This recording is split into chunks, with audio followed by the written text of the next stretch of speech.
Quantifying Impact for Exec-Ready Incident Updates, Fast Playbook. Welcome! In this micro lesson, we'll learn how to communicate incidents and changes so busy executives act fast. Leaders decide fast, not deep. They don't need your system diagram. They need the impact in plain terms. That's where numbers help. Clear metrics cut noise, align teams, and unlock quick approvals. Put impact first, root cause later. You can say, checkout failures are costing us $4, $800 per hour, and save the database analysis for the follow-up. When you lead with quantified impact, you get faster decisions, tighter coordination, and fewer meetings that go in circles. Start by choosing a single, concrete unit of pain.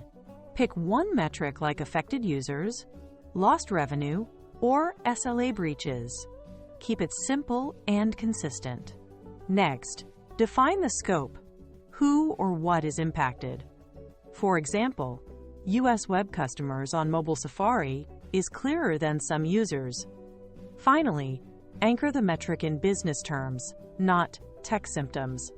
Instead of, quote, API latency spiked, say, average page load increased by 3 seconds, reducing conversions. A crisp unit of pain helps everyone measure, compare, and prioritize without debating technical details. Use a tiered approach so you can quantify even with imperfect data. Level 1. Count directly. Unique users blocked, failed checkouts, error rates. Level 2. Infer with ratios. Apply known conversion rates or historical benchmarks to translate errors into revenue or user impact. Level 3. Estimate with ranges. State assumptions and give best/worst cases, like loss is $2, $5,000 per hour based on 1 to 2% failure. This latter lets you communicate early, refine as data improves, and avoid silence while waiting for perfect numbers. Transparency builds trust. Always name your data source and time window. Logs from 10 o'clock to 10:30 coordinated universal time.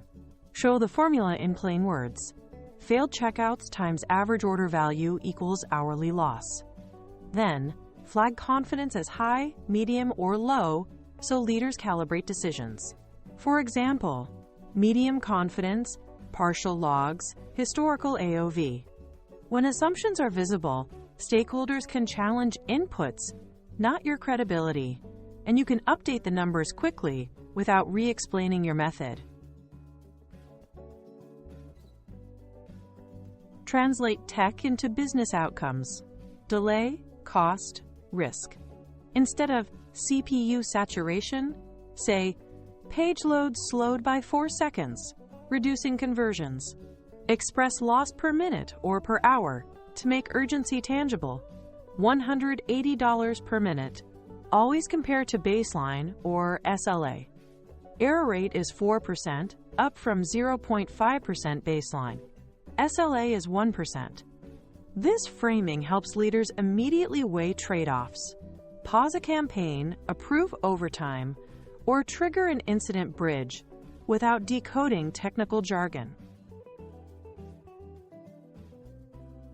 Deliver one tight sentence covering who, how much, and how long. Example, 12% of checkouts are failing for US mobile web customers, lasting 35 minutes so far. Add a trend to shape expectations. Improving, stable, or worsening. You can extend with a brief cost frame. Estimated $5, $7,000 per hour loss. Trend improving after rollback. This single line becomes your headline in chats, dashboards, and exec updates. Easy to remember, repeat, and act on. Share just enough context for decisions, not a full root cause analysis. Clarify what's mitigated versus outstanding risk. Rollback reduced failures from 12% to 3%.